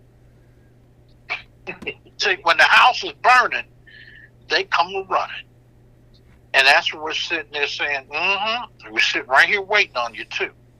They want to save them. They want you to save them yesterday. Not at 9 o'clock on Monday morning after whatever happened over the weekend, and can you do it right now? But they'll call you and they'll tell people, no, we're members. We're there. We've been doing this. Now on the other side, I got to tell a good version of that. We had another company that was in litigation, and they were suing a major corporation. They're a small company, but they were both doing the same kind of work. And they won their lawsuit. We don't even know, but we wrote letters and we advocated on their behalf. You can put it like that. And I know they probably won, $10, $15, $20 million. But they came back and said, you know what? We really appreciate you guys. And once you know, we're going to take out a lifetime membership. And here's $25,000. And for us, we, you bite your tongue. You never look a gift in the mouth, a gift horse in the mouth. But shoot, a regular membership's $10,000 a year. And I mean for a company doing multi-million doing substantial business. Yeah, and so we were happy to have it, but you're relegated and subjected to someone else's value system. Because and the difference is the amount it costs to function, the phone bill, the staffing, the office, those are fixed costs. Those are fixed costs, and you don't get to say, well, I'm gonna pay this for that today, or I'm gonna pay, and that's the as they say, Godfather, this is the life we chose, So we don't cry about it at that point, but we come back, and what's happened is, and we're talking about something a little bit different now, but you look at it's kind of like the Godfather of nonprofits for the most part is AARP. And when they got away from dues-based membership and started focusing more on fees and services and resources, that's when they became multi-billion-dollar entity. So people will pay for what they want, and that's fair. That's fair. We just try to have what they want, but you will pay for it. Well, I think that's the American. I guess American way, but I always said as far as people who become successful that you help. I always said you meet the same people going up, the same people coming down. I mean, so that's one of the adages that you learn, but you continue like you and I do. To keep working every day, okay? Like because we got faith, and like some rabbis talking about earlier in the program, we did this prayer that you gotta have faith, okay? That what you're doing, okay, it's gonna be beneficial to someone, but you gotta have faith, okay, and then your success in yourself, okay, that you're gonna be able to help somebody. Like that's what you and I, Bill, have done in our lives, that we help other people become successful. And with Bill, when he's at the U.S. Chamber of Commerce, his job was to make sure, advocate for his members they're doing. All right, Bill? Well, I was gonna say, I know, Chuck, are you still you're set up as a foundation still, or C3? C3. I mean, I guess I've just having spent more years with the business community than I probably liked. The reason we lobbied was simply because, I hate to say it, that's where the money was. That's where you could do the favors that people needed. You weren't supposed to lobby for any one client, just the business community in general, but you really did lobby for one. And we sort of separated. We had a foundation, did all the nice things, and did the training, and those things. But it was really the lobbying, and that's something where you can really extract your pound of flesh a little bit more than you can when you're a straight C3. Being a C6, and that's just probably a crude way of saying it. But at the end of the day, look, you got to be honest with yourself. When you deal with the business community, they're not exactly. Everybody can take it the wrong way, but they're not exactly the most ethical group in the world, and so they operate for what's best for them, and they should, just like most people operate for themselves. Most times that there's some kind of an honor between them, where if you're in an organization, you're trying to support it financially, good and bad, and eventually those members will work out. But when it comes to lobbying, where you can actually, I hate to say this, deliver for them, they look at things a little bit differently, because they know they can't come in and out. They know they have to stay with you because they've always got something they want. Yes. Well, I think that's the same thing that I have found. We started this conversation, okay, about our elected officials in Congress, okay. Do they have common sense? Well, they may act crazy, okay, once they get there, but once election time comes around, they'll have a rude awakening, okay, about how much they need us. Yeah. Well, I mean, the difficulty that and I guess, look, I've worked with the National Black Chamber with 20 years or so with Harry. So I have a pretty good idea of both, how ours work and how yours work.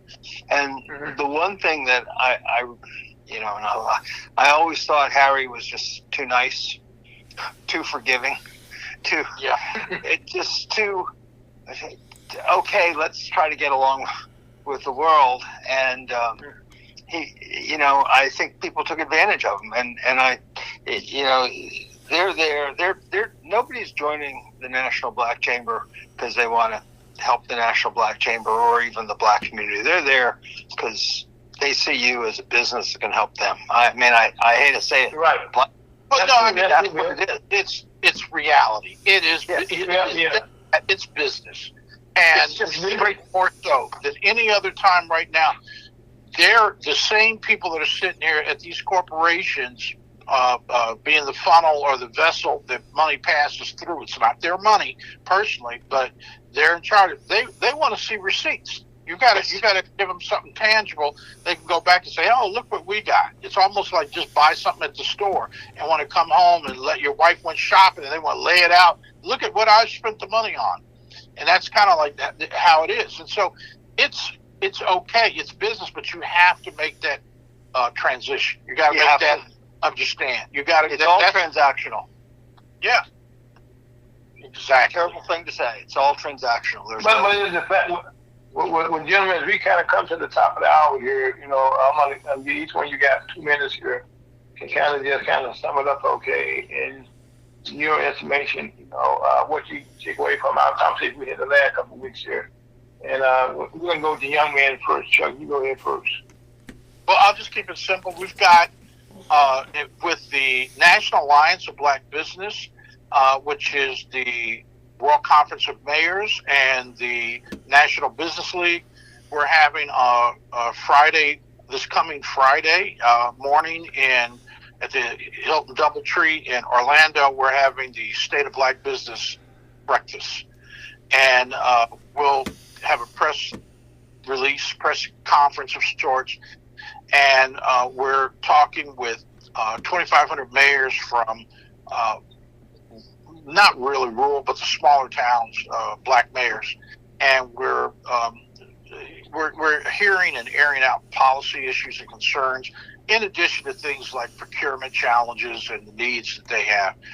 That's what we're doing for this week, and there's a lot more to come. We're looking forward to it. So thank you for even asking. Well, I'm going to compliment you on the state of having something in the state of black business. One of honestly, Chuck, my recommendation is you should be delivering the state of, maybe you are, but you should be delivering the state of black business to the mayors and to the county commissioners and whoever else is there, the alliance, simply because when we started the State of American Business, everybody thought we were crazy and we were too egotistical. We were the state of something. I mean, right now everybody has the state of something, but the state of black business really gives you, by you laying that out, it lets you put your agenda out there. It lets you become a political figure.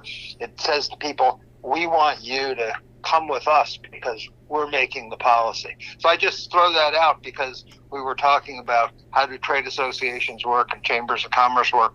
It's transactional, but be the leader in the transaction, I guess, is the easiest way to draw members. Folks, we have 5 minutes. Thank you. Okay, thank you. We're really right now for the Missouri Chamber of Commerce, taking away from what Chuck just said here in the state of black business, okay? With our membership, okay, and first review, okay, we got to kind of see who we have, who we don't have. But having said that, our plans are moving forward. That to support the National Chamber of Commerce, and what we do and how we do what we do. And like one of those things is, okay, we thank Chuck every week, okay, and Gil, you come on also that the Missouri Chamber of Commerce, okay, is acting as a builder here to get the word out about what's going on, and we plan to do more things in the future. And I just thank God for Chuck and for yourself, for the guidance you'll give with me, okay, and the faith you'll give me also, because I know I made you too heavy, okay, years ago. And I think the faith he had in me to come to Missouri, and he said back then that it wouldn't be easy because Missouri is one of those strange animals, and God knows we have strange animals in Missouri. But through it all, okay, we have like some of you said, we get a smaller piece of the pie. And once we get that small piece of the pie, our representatives in Jeff City, right now, they're not doing anything constructive. Right now, our sports teams, we are embedded in all cities all around of us, and the Cardinals, the Blues, the Kansas City Chiefs, and the Kansas City Royals, and our soccer teams who are professional teams who are embedded. They can't get a bill passed, through the Senate the last 3 or 4 years. Okay, so they got to go to a petition to get something done now that our legislators won't get done. So that means you come to some black business, but trying to get something done. If these bigger deals can't get something done, hell, we in trouble. Well, if you ever want to get rid of the Chiefs, let us know. They're a great team. Now, speaking of which, tomorrow night, tomorrow evening, sometime they will be playing Buffalo. It'll be a hell of a game. We're going to say go Chiefs. It's going to be cold outside. Needless to say, okay. And also, I should have said something today. We got some games going today. I think we got, Tampa Bay, and going against who? Can be out here. Say that again. Okay, in NFC, they have a game there. Green Bay is playing San Francisco. I just turned it on right now. The Ravens are getting ready to get with the. I think it's